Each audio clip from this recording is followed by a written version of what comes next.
Teddi Mellencamp. Danny and I are so excited to talk to you today, especially about something so important. You are naked on a Times Square billboard currently, but a really great cause. Tell us about your partnership with the Melanoma Research Foundation. I know that May is Melanoma Awareness Month. Yeah, I mean, I think for me, it was so important because I never understood the magnitude of skin cancer and melanoma. I really didn't. Like growing up in the 80s, like we would go out, put oil on our skin, iodine, sit out there and bake, burn, peel, and then do it again. And I kind of overlooked it. And then as I started to get older, of course your dermatologist is like, put sunscreen on. But for me, it was always about the aesthetic. Like, oh, I don't want to get wrinkles. Versus, and then all of a sudden I went in and it started with one. And now I've got scars all over my back. I had 11, one was stage 2. And I think when you get news like that, at first you're really, you're inward. You're like, and I got turned down for life insurance. I remember being like, what? Like this, am I dying? Really just in a negative headspace about it and just kind of sad. And then I realized, what can I do to help other people not make the same mistakes that I made? Oh, go ahead. Oh, and I love too that you talked about how like prevalent this could be, because you said that oil on the beach, and then me and Evan, before we hopped on to talk to you, we were talking about how we grew up in the time where it's like, are you going into the tanning bed on Tuesday, Thursday, and Friday? So you have a good base for the summer, and you don't even think about the like scientific and medical side effects of any of that.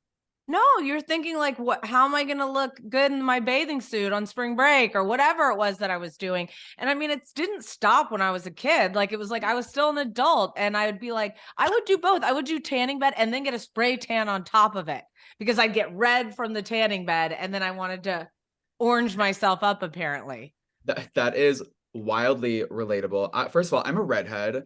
I have I have absolutely no business being in a tanning bed, but I was obsessed. I was addicted. I also lived by the beach when I was young. So I would be at the beach, then go to the tanning bed, then get a spray on top of it. Like I was literally radioactive. And so now whenever I go to the dermatologist, I am always scared, but I know it's so important to get the checkups. But the fear does run through me because I used to literally fry myself. Yeah. I mean, I put it off for so long. I mean, I had these spots on my back for quite a long time because when I was younger, I had spots that looked similar. So I just thought, oh, those are my birthmarks. And then they started changing. And finally it was Kyle Richards. And she was like, Teddi, we were on a run. And she's like, I cannot. I'm taking you right now to my dermatologist.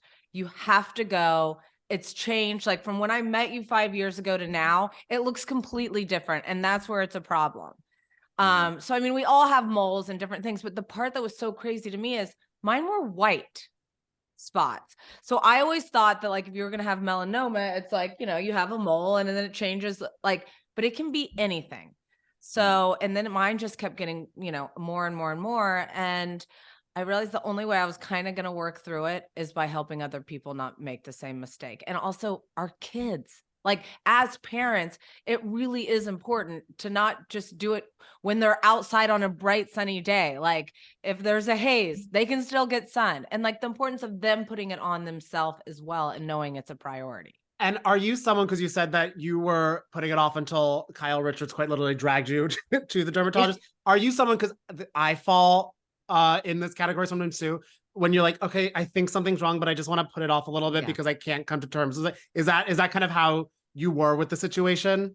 Well, my husband's like, how can you go to the plastic surgeon and get a neck lift, but not go to the dermatologist or to the oncologist to get your spots checked? And I was like, I don't have an answer for you. Don't hold me accountable. I don't know. It's I'm diagnosed. I have anxiety. And so it's always been surrounding those kinds of unknowns. Like I knew what I wanted from the neck lift. I knew I was going to go in, they were going to go like this, they were going to zip it up and like, let's go. But with that, there was so much unknowns. And I know I'm laughing now, but I just, that fear kind of took over. But now what I learned is like, if I would have just been proactive from the beginning and been consistent with my checks, which is why when Melanoma Research Foundation reached out to me and said, you know, will you be our spokesperson and will you get naked and we be on, I was like, absolutely. Because the one thing this will do is make sure that I'm consistent with my checks. Cause I have to go every 3 to 4 months now. That's true. So I'm one of those people, like if I say I'm going to do something, I do it. So there, I'm like, not only is it helping others, but it's helping me not put it off because I'm scared of what's to come. And by the way, the photo for the billboard, it is so beautiful. Teddi, how did it feel to strip down and also show off your scar? Was it liberating? Did it feel good? You must be so proud seeing your naked body in Times Square. I mean, I'm actually going to New York on Saturday, and I'm gonna go see it in person. So I think it'll hit me a little differently than like just getting the videos from everybody else. But I mean, the first thing was like my publicist called me and she's like, will you do this? First I called my dad and then I called my husband and I was like, are we good? Are we good? And they're both of them were like 100%. And then the only other, they asked me, do you want to do the shoot in your home or do you want to do it at a studio? I was like, my house. Like, let's, and I thought I was going to be uncomfortable because I have had like body related, like I'm hard on myself. But the photographer was so lovely and like I felt safe and comfortable the entire time. And there was a moment where I was like, I feel really beautiful. And for me to say that to myself is a big deal. Like I get emotional thinking about it, but I was like, this is going to change people's lives because people think of sun cancer and they overlook it, but it is a deadly, deadly disease. Like, and it can affect anybody. And I feel it almost sounds like too, doing this is not only you helping other people, but from just you talking about that, it's kind of helped you with your relationship with yourself too, a little bit, like loving your body in a different way, in a way to take care of it. Cause you're like, oh, this is my responsibility. Yeah, it's my responsibility. And also it's something to teach my kids. Yeah. Like, you know, even baby Dove's like, can I see, like every day she's like, can I see the boo-boos? And I'm like, yeah, sure. And then she, you know, she's like, I got a boo-boo. I need a boo, you know, like, so it's just talking them through it. And I'm like, this is why it's so important. If you don't want these same kind of boo-boos that you can wear sunscreen too. And like, just really opening the dialogue around it. And like, even getting DMs where people are like, hey, I went to my dermatologist and told them the reason we're getting checked is we follow Teddi Mellencamp and we saw this. And now, you know, the dermatologists are calling it the Teddi check. And I'm like, you know what?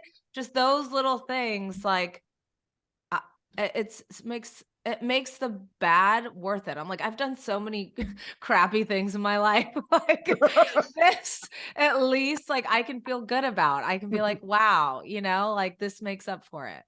How would you describe your relationship that you have with your scars? Like, how do you feel about them today? You know, at first they hurt.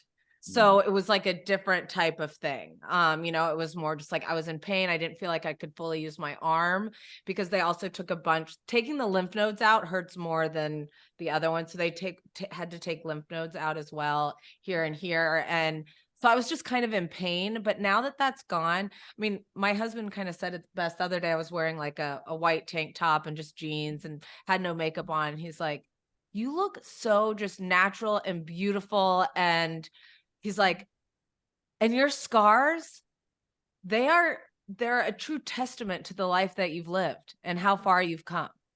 And it was like, wow, thank you. You know, like he was like, and they're kind of sexy.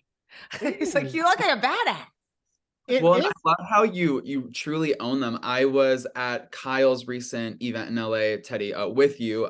We were there to support NAMI, and you wore a strapless dress. And I remember when you were posing in front of the step and repeat, the photographers were like, Teddi, over the shoulder. And this image is just like burned in my brain of you just like immediately turning around and very confidently doing the over the shoulder pose for the photographers. like in those moments, are you thinking about the scars? Are you saying like, here, see them, look at them. They are a testament to everything that I've been through and the fact that I've survived a deadly disease. Yeah. I mean, for me, it's more empowering because I'm still here. I'm feeling good. I'm taking action. And I feel like the more that people see them, the more it will say, I need to go to get my checks. Because if it's not in your face, at least for me, I'll ignore it. 100%. Like, I'll be like, oh, you know what? I don't need to do that. I'm fine. I'm fine. Mine doesn't look like that. And what I say to everybody, like, yours may not look like this. It may not look like that. But if you're not a medical professional and specialize in this, you don't know. So just go get checked. And the same goes like getting your eyes checked and getting your mammograms and all of these things. It's all just things, especially during COVID, we all overlooked our appointments. Yeah. That's so true. And then yeah, people always also say like, oh, I can't get into the doctor. I'm like, well, then book it a year in advance. Put it in your calendar. Like, go. And it's so hard. I feel like there's some people too where it's like so easy. And I'm sure you were in the same way. You're like, okay, make sure my kids are checked, husband checked, everyone being on that. But when it comes down to you, you're like, oh, I forgot about me, or I don't want to deal with me. Oh yeah, because what if it is something bad? How am I gonna get through it? And if you are somebody like me who is struggling with the same type of thing, something that I realized that I don't always do, I always put on this brave face, but I was just really honest with my family. Like there was one day I remember I woke up and I had like a really busy day and I just said, hey guys, mommy is like stressed and it's not about you. I just want you to know that I'm just stressed and I feel overwhelmed and I'm a little bit sad. And that doesn't mean that it's the end of the world. It just means that's where I am today. And it's okay to feel these emotions no matter where you are. But I just want you to know as I send you off to school, even though I'm kind of like, stressed. Yeah. I love you and we're going to be okay. I'm just having one of those days and also giving myself permission to like have one of those days where I don't leave the bed.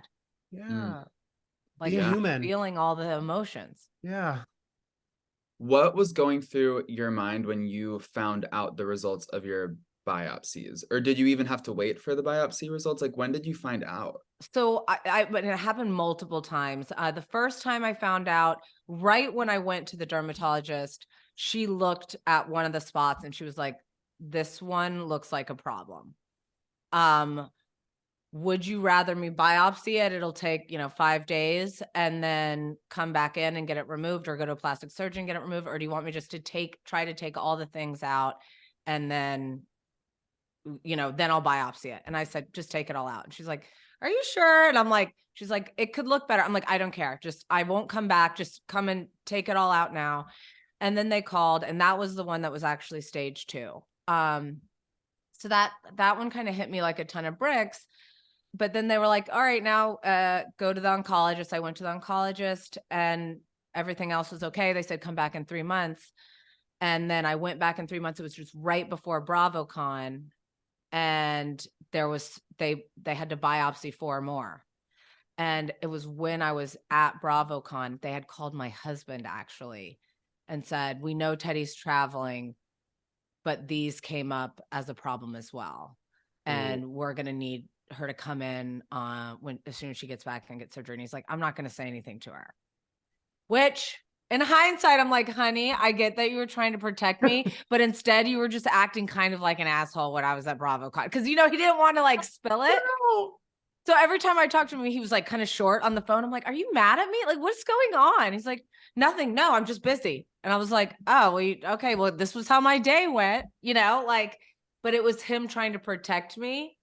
And so we all kind of make those mistakes. But yeah, I mean, it ultimately ended up being 11. And my last one this lit up, which was scary because you have to go in and get like the needle biopsy.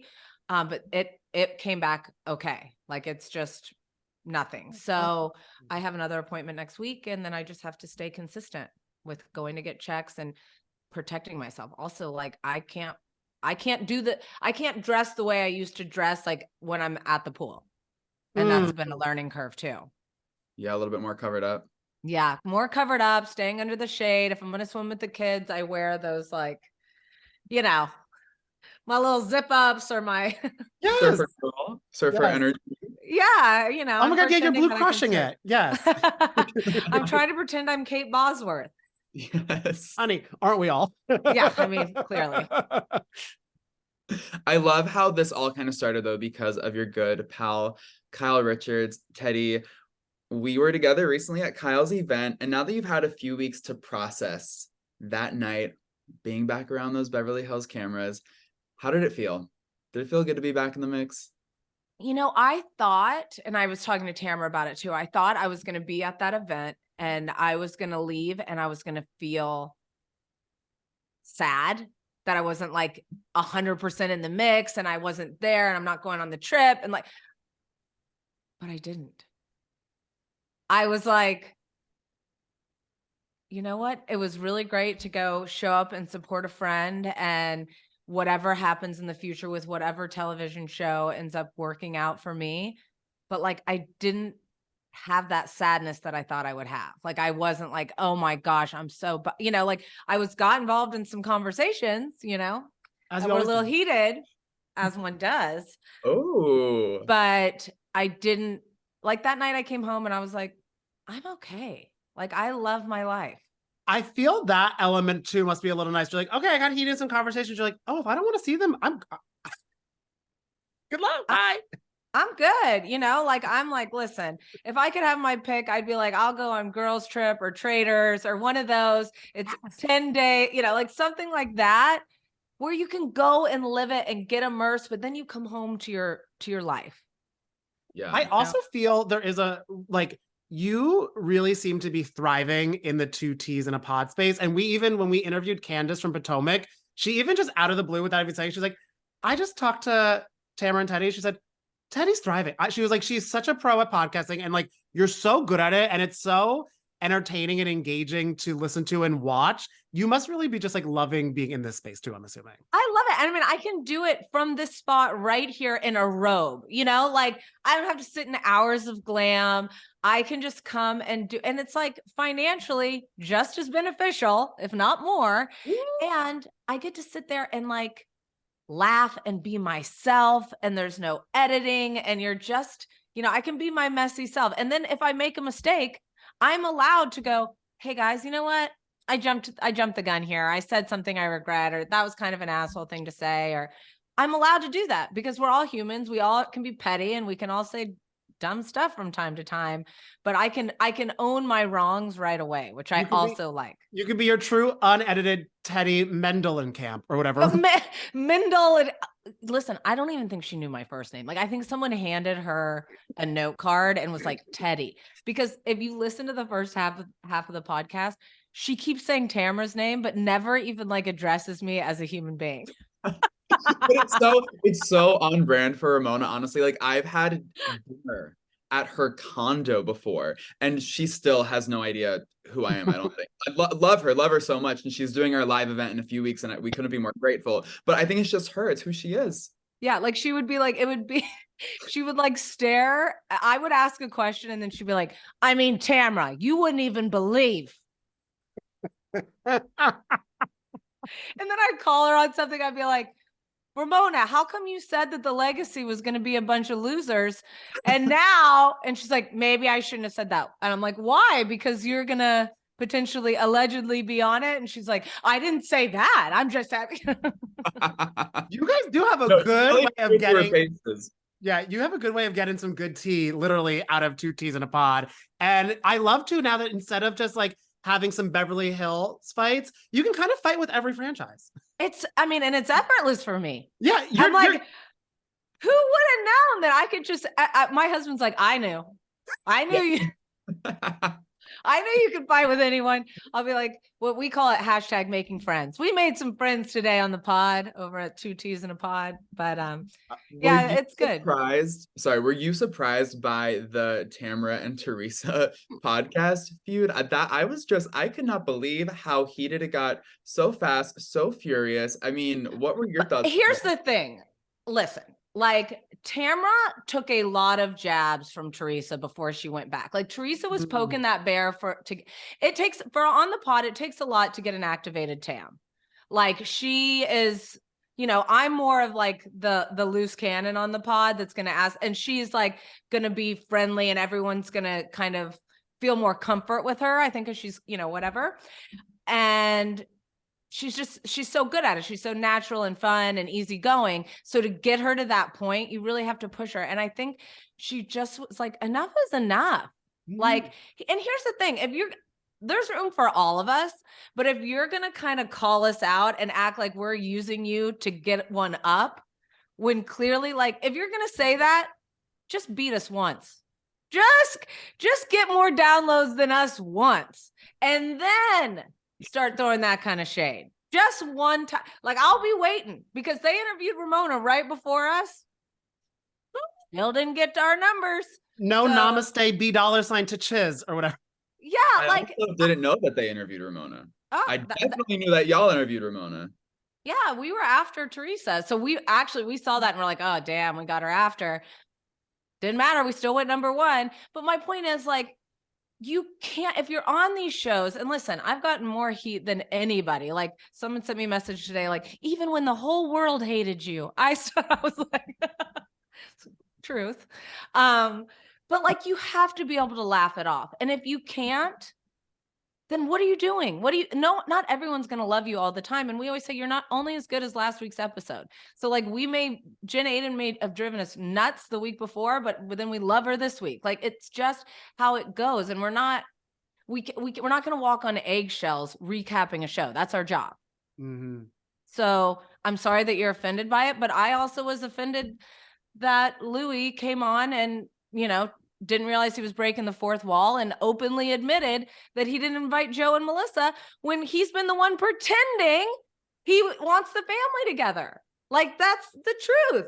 You don't want me to call out what I'm seeing? It's my job. I watch a television show and I saw that and I realized, hey, you've been pretending to be the nice guy the whole time. Like, you're trying to bring everyone together. I saw that and I see you. Well, and it's so funny because Danny and we spoke to the new girl, Danielle, at the start of the season, and she told us that she believes Teresa and Louis will be vindicated in all of this drama surrounding the Gorgas as the season progresses. But I'm getting the sense that it is the exact opposite. Listen, I'm not sure we can trust Danielle's opinions on anything after her last couple episodes. I'm like, do you know what show you're on?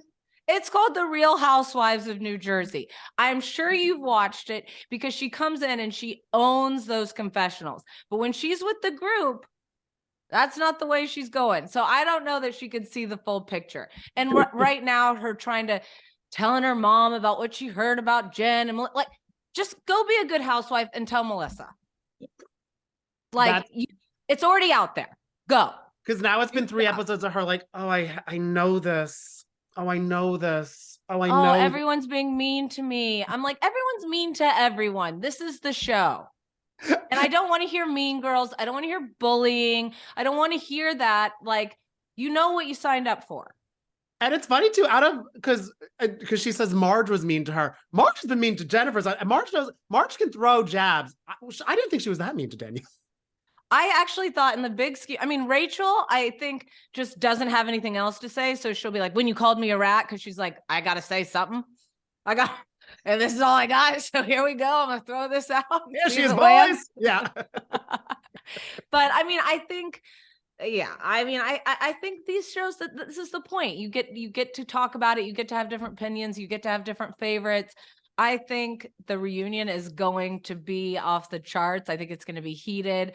I am confused why they're all dressed like Disney characters, but yeah, I wonder what the mandate was, like, because I'm thinking jewel tones, but it's only shades of like blue and yellow with like some purple. Well, Jackie's alone in purple, and I'm like, come, guys. I think Dolores is Dolores in purple, or is that like light blue? It's a periwinkle kind of situation. I do love Dolores's hair that color though. Oh my God, she looks so good.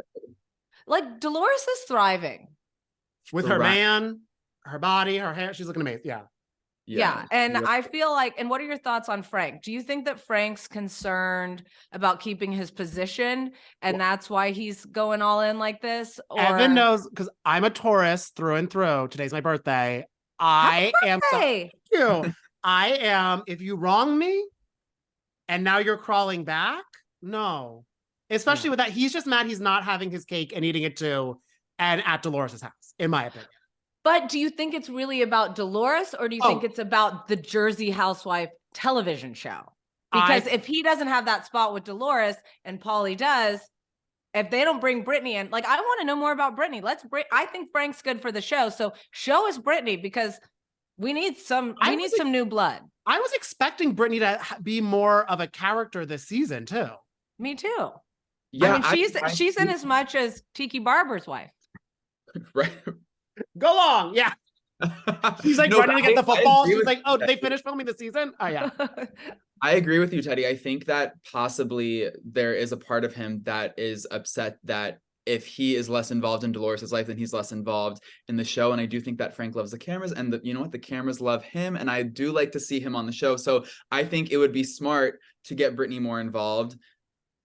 I don't know if she deserves a hip, but she could be a friend of, That's what I'm saying. Get her in the mix, have her at these drinks and these dinners. Like, because then that's an authentic relationship that's already in there. Mm-hmm. Then we could actually see that, like, because what I've seen, it looks like Brittany's almost like a little intimidated by Dolores. So I want to know, like, do they have that connection? Like, there's a real storyline there that I want to follow more than Lexi. Like, I'm sorry. Wait. I love you, Marge. Marge is Lexi. Marge is an amazing housewife. I love Marge, but like, if I wanted to know Lexi's storyline, then they would have made her a friend of. That's true. It's hard. Like, I would have Googled her. I would have Googled. Like, I don't know. It's like, is this just to show that Marge is a loyal friend? Possibly. Maybe they're trying to illustrate that. It's so.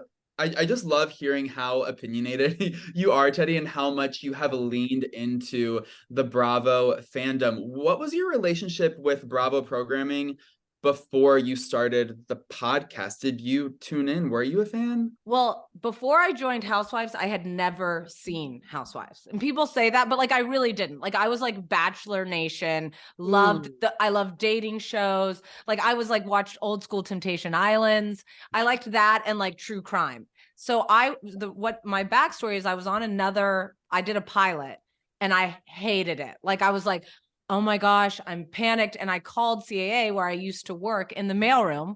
And I called, now she's my agent, but I called her and I said, listen, I signed up for this pilot. They reached out to me online and I need out. I just help me get out of this. And she was like, well, I can help you. She's like, but would you do Housewives? They're casting right now. And she said, this is 5 years ago. And she said, they're casting OC and Beverly Hills. Currently, you have a house both places. Which one would you want to do if you could pick? And I said, I don't know. Which one should I do?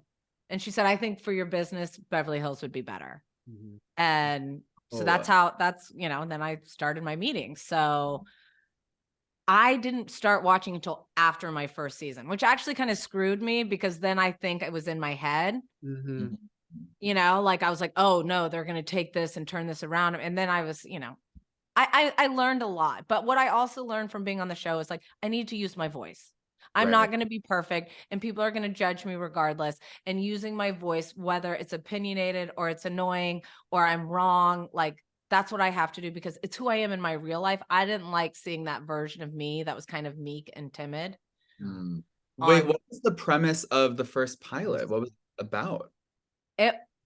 I don't know if I can actually say the name. I think I'm under I was under a thing, but it was like moms in LA.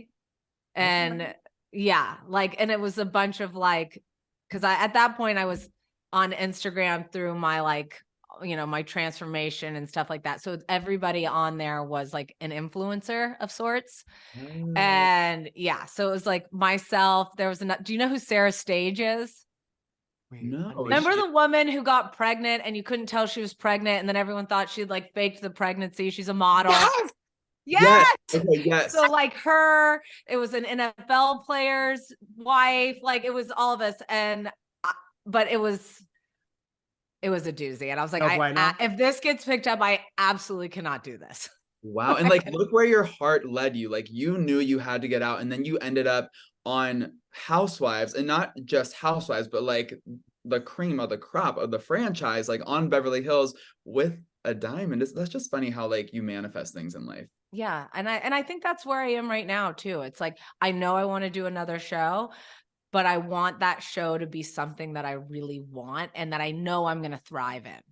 And I think, yeah, go ahead. I feel too, because like you were even saying at that pilot that didn't go off, you could like see the writing on the wall. And even the way you talk on your podcast about all these shows, you have such a brain. I could see you on another reality show, but I could also see like Teddi in 10 years producing a whole slate of like programming. Would that be something you're ever interested in? Or is that like a little too in the weeds? No, I mean, I have talked about it a little bit. I think for me, just because I always put things out there and then people can give me, crap about it later, like dream on, loser.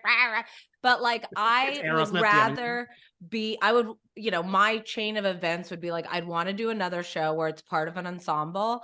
And then, so I can show me, the same me that's like on 2 T's in a pod, like, and me as the mom, me as the friend, but also me as the hot mess express that we all know. If you listen to Twats, but, and then kind of go to that next level so that people aren't seeing me from, 9 months pregnant on Beverly Hills, saying dumb shit. Like just, ugh.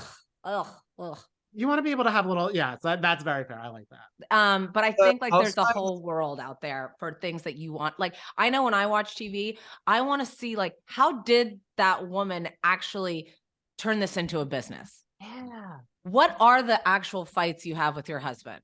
Like, is there a power struggle? Is there this? Like, I think there is room to really dig into the relationships where Housewives, the relationships are really about the women. So a version of like, no, it's about your kids and the dynamic and your family and business and trying to do it all and where you fail and how you succeed. Like, I know I want to watch that because I want to see drama, but I also want to like learn something. Right. Yeah, that is so true. You make a good point about Housewives and how it's really more focused on the relationships between the women. With that said, because we see Tamra got her orange back, like it happens. People come back after extended periods. If you were to be offered a diamond again, would you accept it, or do you feel like the Housewives ship has sailed for you?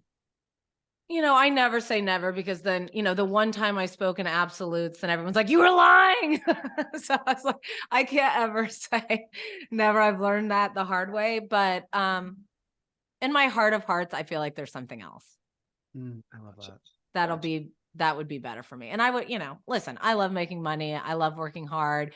I find myself when I'm complacent, I'm my worst self.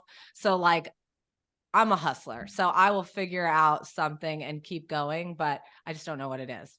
But, well, it was interesting you were mentioning the financial part of the podcast, because I don't know if you watch Teen Mom or are tuned into the Teen Mom franchise, but Kaylin Lowry, she started several successful podcasts, and then she ended up leaving Teen Mom, which is like an OG franchise at this point that I think she was on for like more than a decade, because she said that her podcasts were actually more financially beneficial. She made more money doing podcasts than she did on reality TV. So it's incredible how you can sort of take the notoriety you gain from reality TV and then turn it into something so successful.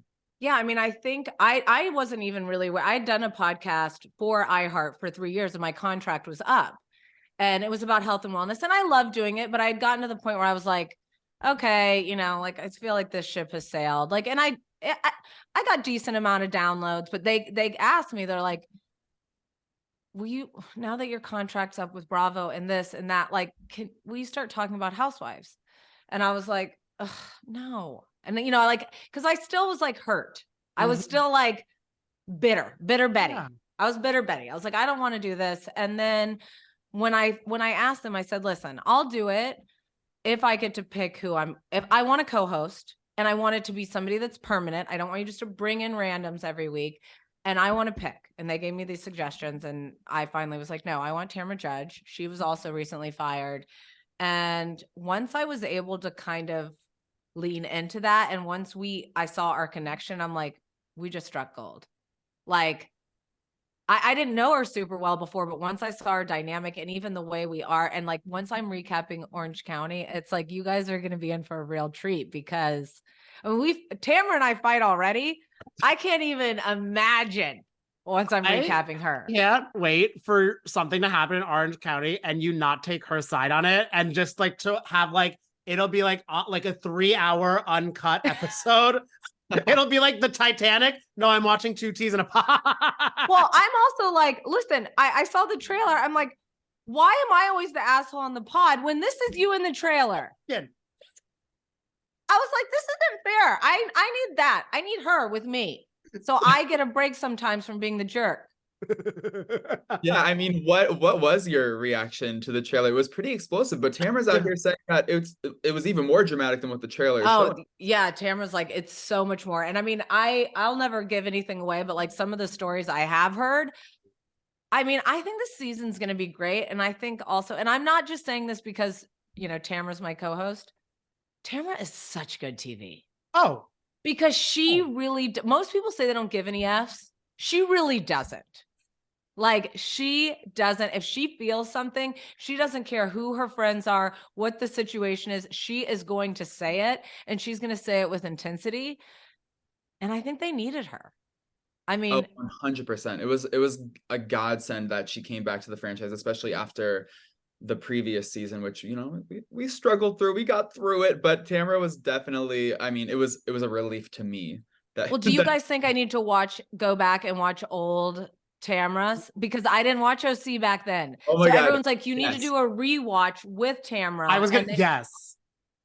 Oh my God, wait, can you do like a separate YouTube series where it's like you and Tamra rewatching old OC episodes? Like the way I would devour that. And that's also what I was thinking of doing, because we can't talk about the recent ones, me and Tamra together.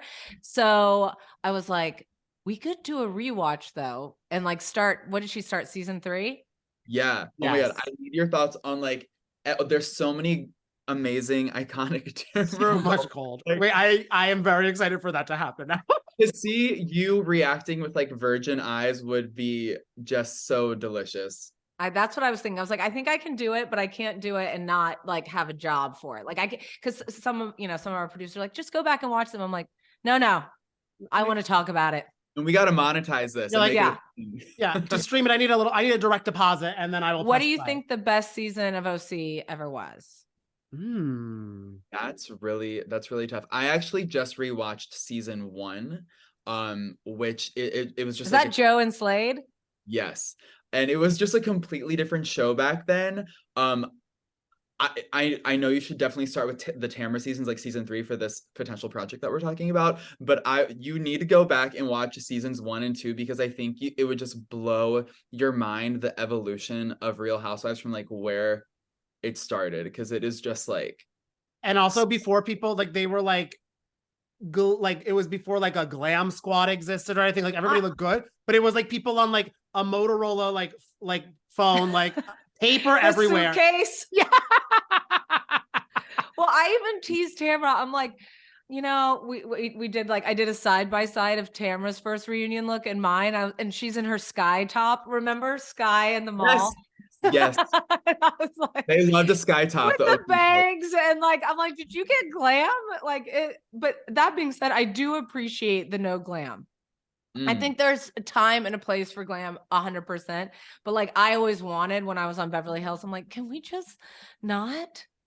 Like, also, it's not fun to watch people just like in a chair. I'm like, no, that's 5 minutes of the show is them just. But not just that, when you have glam with you on a trip or anything, you have somebody that you can download and vent to. And then if you don't have that, so like I didn't take any glam on trips because I'm cheap. And so I would just be in my room by myself getting ready, or I'd go in with Kyle or whatever. But like if you have your glam team that are also your friends, you're able to talk things through. Oh. Where if you don't, you're just stuck in your feelings. You're like, and also I'm sure there's some housewives that like they're like are like telling the glam squad, I don't know if this is happening, but now in my head it is. They're like, okay, I'm mad at this person. Can anybody? It's like a little writer's room. Yes. Like, can anybody? I mean, like, I think you can always tell when somebody does a confessional and like their glams help, because no one can be there for confessionals except for your glam. So if you have a funny glam person, like sometimes you'll watch one and you're like, you didn't come up with that yourself. Please. That is so funny. Well, it's interesting you saying that you you wish there was a situation where glam wasn't so involved. And I listened to the recent episode of Two Teas in a Pod where you guys are reacting to the new New York City Housewives and how in this like one confessional, she's literally wearing a wife beater. And you're like, I wish I could have worn a tank top in my confessionals. Like, I asked, I said, can I wear a baseball cap and just like come from the barn? And they were like, absolutely not. They were like, nobody watches Beverly Hills to see that. And I was like, fine. So then I chose some other bad, terrible decisions of confessionals with clip-in bangs. And who knows? Like if I could turn back time.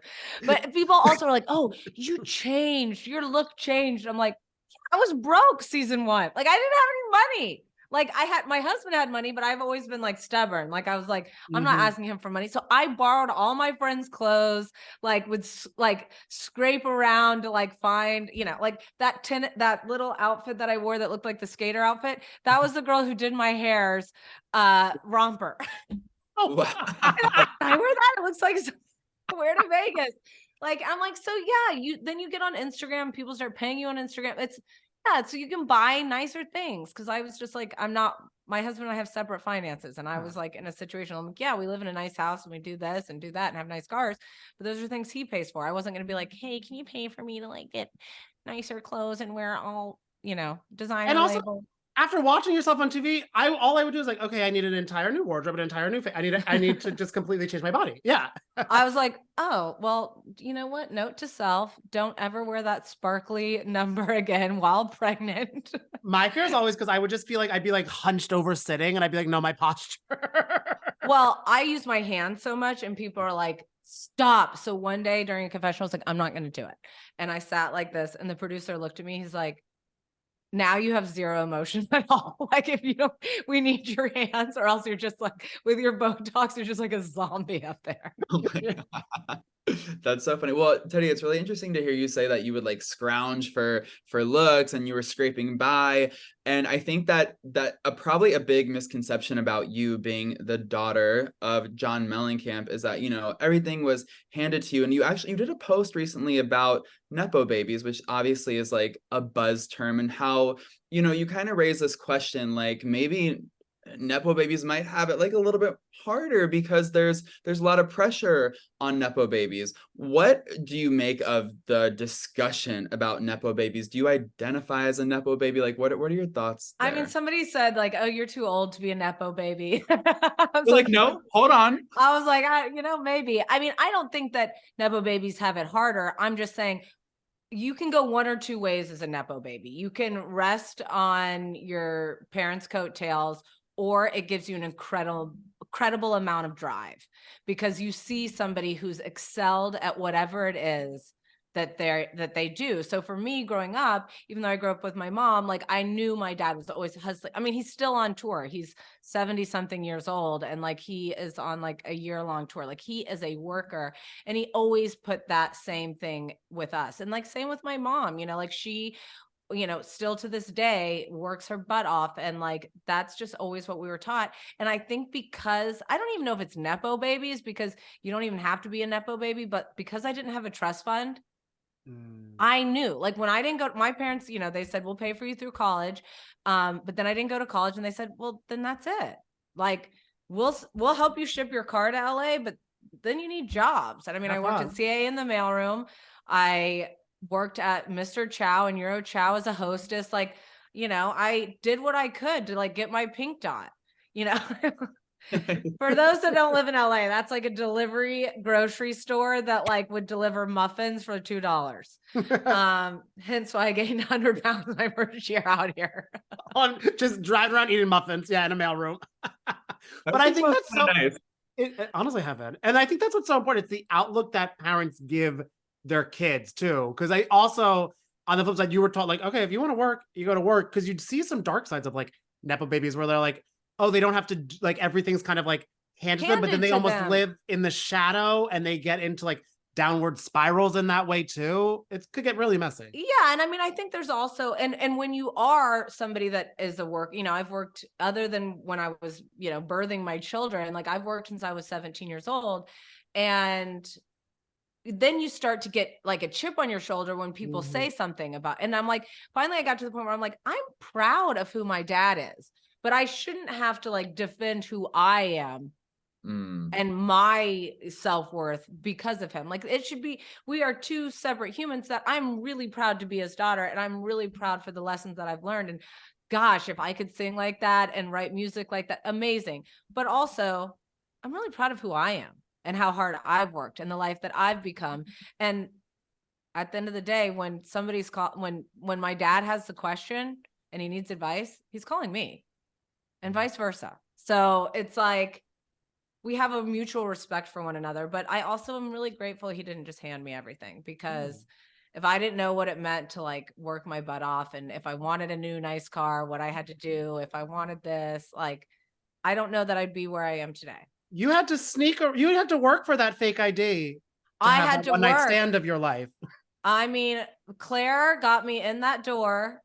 She had scared hair, the bangs like this. I remember walking up and looking at Jen at Joseph's and being like, she's like, Teddi, says Claire. And I was like, oh, wait, your fake ID name was Claire?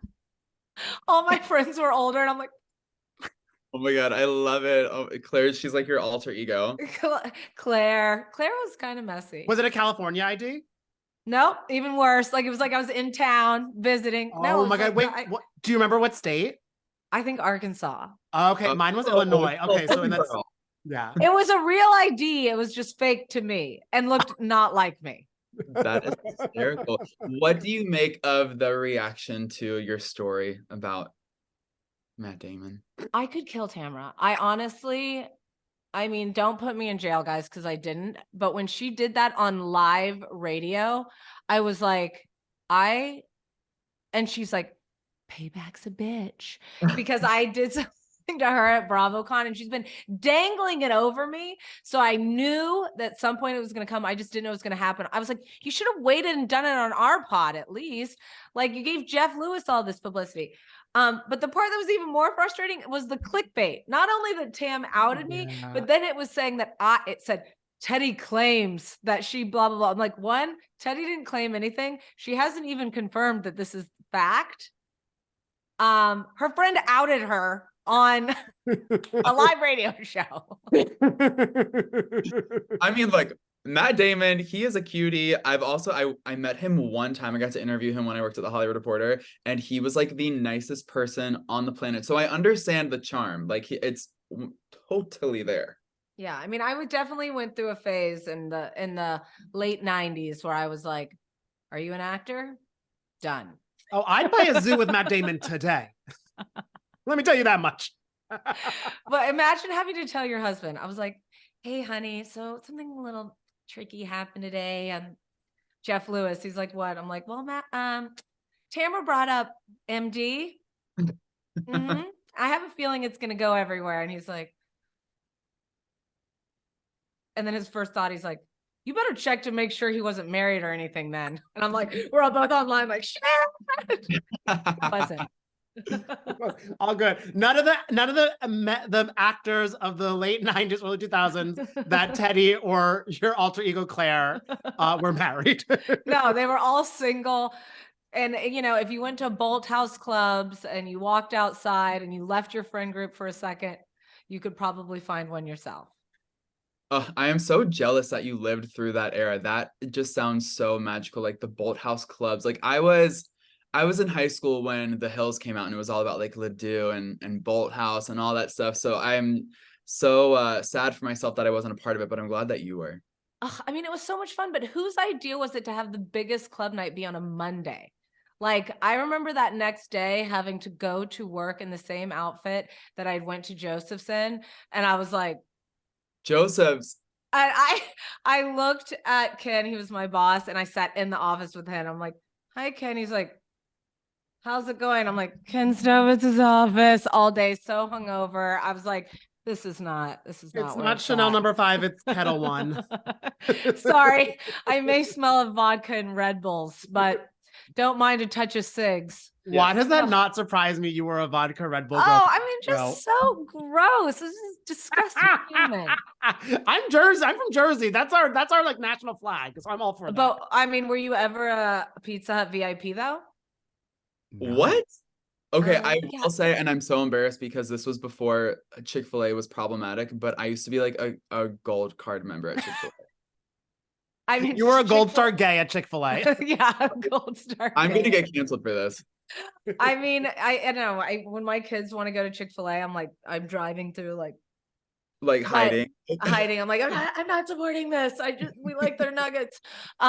No, pizza. So once I decided I was no longer the biggest wild child ever, that I was gonna like settle down, I was dating this guy, and it was like one night we're just gonna this was before Netflix and chill. We were gonna watch a movie on Direct TV or whatever it was, and order pizza. The pizza comes, and the guy's like, Teddi, congratulations. And I'm like, No.